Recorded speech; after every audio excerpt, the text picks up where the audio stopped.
Hi everyone, Simon Keeling here on Wednesday the 18th of July. Thanks again for watching.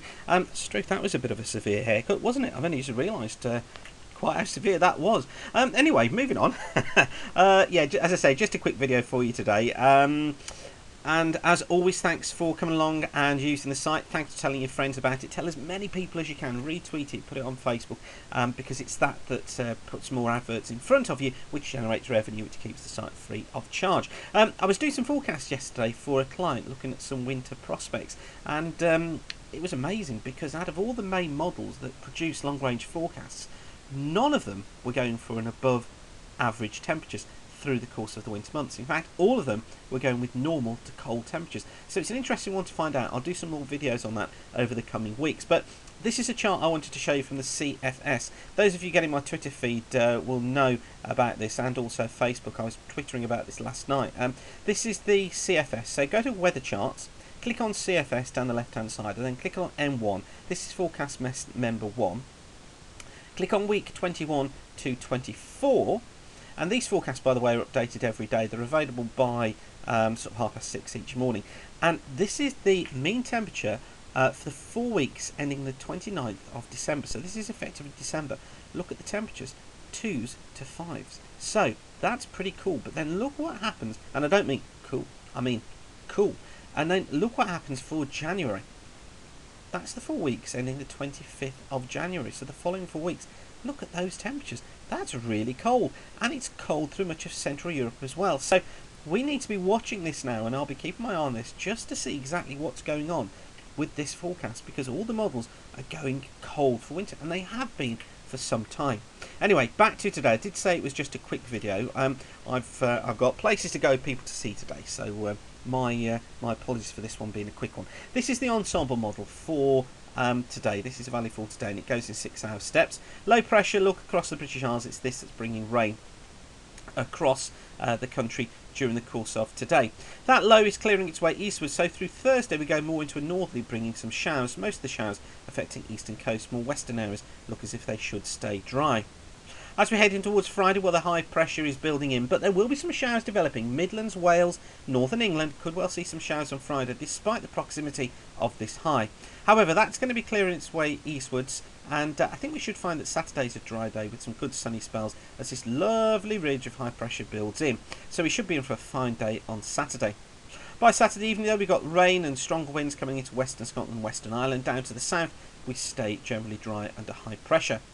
Into Sunday, well, the high holds on across southern parts of the country, but you can see still outbreaks of rain affecting northern and western parts of Scotland. Dry through Ireland, but I do think we need to watch for the risk of low cloud affecting western and southern coast of Ireland, possibly the western coast of Wales as well. But for most, look, it's another fine day.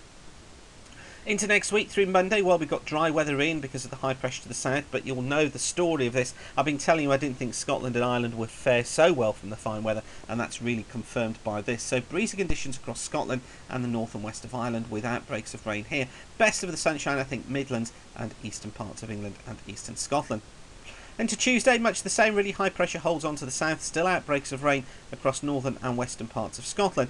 And then as we head into the middle part of next week, well, the high really does start to dominate. So we find that high building through. Look, this takes us into next Friday, and you see how much that high really has dominated things. Might be a little bit of cloud for Scotland and Northern Ireland with some bits of drizzle here, but drier conditions, much drier, much brighter conditions across the rest of the country. And that high trying to hold on, look, through until the end of the month, but by which time we do start to see a hint of the westerlies trying to return, but essentially it's high pressure in until the end of the month according to the ensemble. However, you remember yesterday I was talking about the Canadian model. This is the Canadian model from this morning, and this is something we need to watch because the Canadian model sometimes picks up on changes first of all. So this is the chart for midnight last night. There's our area of low pressure. Now as we go on through the chart, you'll notice there's the low clearing its way eastwards.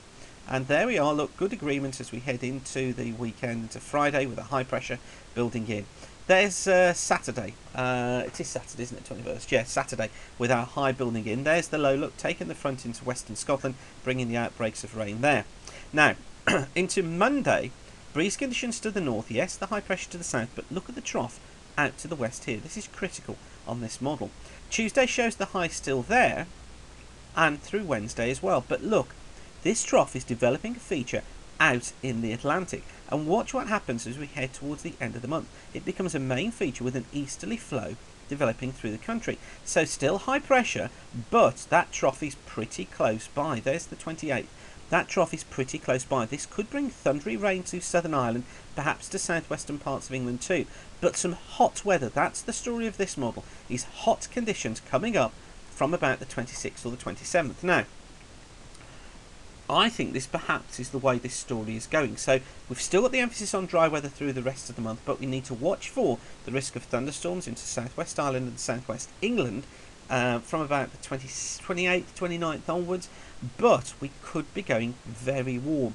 I still think we'll have a breakdown, a thundery breakdown, particularly in the south, for the early part of August. But this is something we need to watch. This was indicated by the long range models that we get a hot spell of weather which would then break into thunderstorms.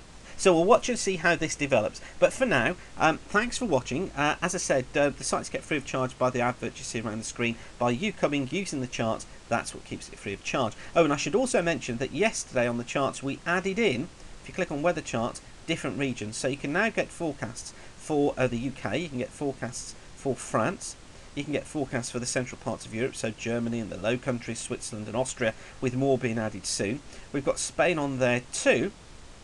And we've also now got on there the USA as well. So you can get forecast charts for all of those regions. So, there we go. Thanks again for watching and keep the sun shining. Bye for now.